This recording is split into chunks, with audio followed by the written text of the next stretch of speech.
نحمده ونصلي على رسوله الكريم أما بعد فأعوذ بالله من الشيطان الرجيم بسم الله الرحمن الرحيم والذي جاء بالصدق وصدق به أولئك هم المتقون وقال رسول الله صلى الله عليه وسلم لأبي بكر الصديق أنت صاحبي في الغار وصاحبي في الجنة أو كما قال رسول الله صلى الله عليه وسلم.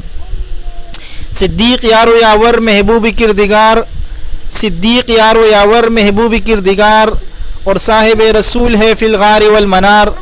صدیق پیشتر ہوئے داخل جغار میں، صدیق پیشتر ہوئے داخل جغار میں، یہ ہے دلیل قیم برہان آشکار. صدیق جب تلک نہ کسی دل میں آئیں گے، صدیق جب تلک نہ کسی دل میں آئیں گے، اس دل میں نہیں آئیں گے نبوت کے تاجدار. محترم اساتذہ کرام اور گلشن عبداللہ ابن عباس کے چہکتے مہکتے بلبلو، السلام علیکم ورحمۃ اللہ وبرکاتہ. آج میں آپ حضرات کے سامنے اس شخصیت کی مناقب بیان کرنا چاہتا ہوں جو فنافی رسول بھی ہے، رفیق قبر بھی ہے، رفیق حشر بھی ہے، یار غار بھی ہے، نبوت کا وفادار بھی ہے. علامہ ابن حجر مکی رحمہ اللہ تعالی لکھتے ہیں، صدیق کی ولادت پر ہاتف نے آسمان سے آواز دی، امت اللہ بتحقیقی ابشری بالولد العتیقی اسمہ فی السماء صدیقی وبالخاتم النبیین فی الغار رفیقی. آواز آئی کہ اللہ کی بندی یہی ابوبکر صدیق جن کا نام عبداللہ ہے، ان کے والد کا نام ابو قحافہ عثمان ہے، کنیت ابوبکر ہے، لقب عتیق و صدیق ہے، مشہور محمد کا رفیق ہے. یہی وہ بچہ ہے جو آخری نبی کا قیامت تک رفیق ہے، یہی ابوبکر صدیق ہے جو وسیع رسول ہے.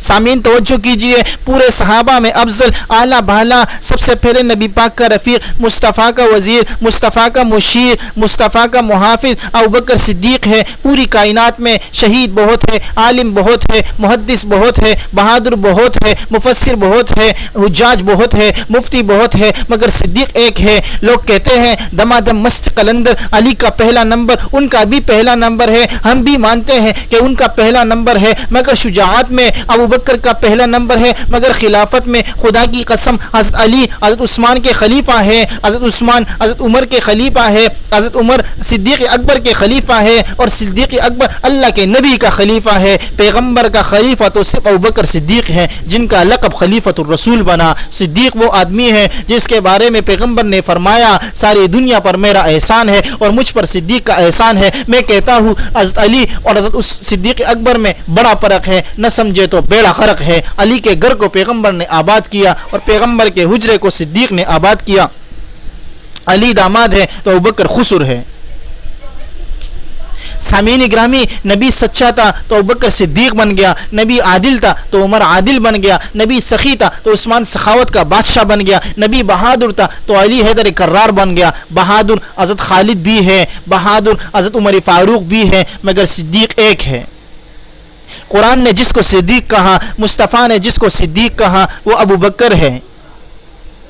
صدیق نے سب سے پہلے اسلام کی تصدیق کی، صدیق نے سب سے پہلے نبوت کی تصدیق کی، صدیق نے سب سے پہلے معراج کی تصدیق کی، صدیق نے سب سے پہلے کلمہ طیبہ کی صدا بلند کی، صدیق نے سب سے پہلے اسلام کے لیے مار کھائی، صدیق نے سب سے پہلے اپنے محبوب کو کندھا دیا. جی ہاں، مجھے کہنے دیجئے کون صدیق اکبر؟ وہ صدیق اکبر جس کے قول و فعل میں صداقت تھی، جن کی طبیعت میں شفقت و محبت تھی، جن کے قلب منور میں روحانیت تھی، جن کی دعا میں مقبولیت تھی، جن کے کردار میں بلندی و رفعت تھی، جن کی جلوت و خلوت میں رسول اللہ صلی اللہ علیہ وسلم کی سنت تھی، جن کو حاصل نبی آخر الزمان کی خلافت تھی، امامت کے ساتھ ساتھ جن کے ہر فیصلے میں عدالت تھی، جن کے مال میں سخاوت تھی، رائے خدا میں گھر کا گھر لٹا دینا جن کی عادت تھی، وہ صدیق اکبر جن کا ہر عمل اتباع رسول اور ہر سانس رضائے رسول میں صرف ہوتا تھا.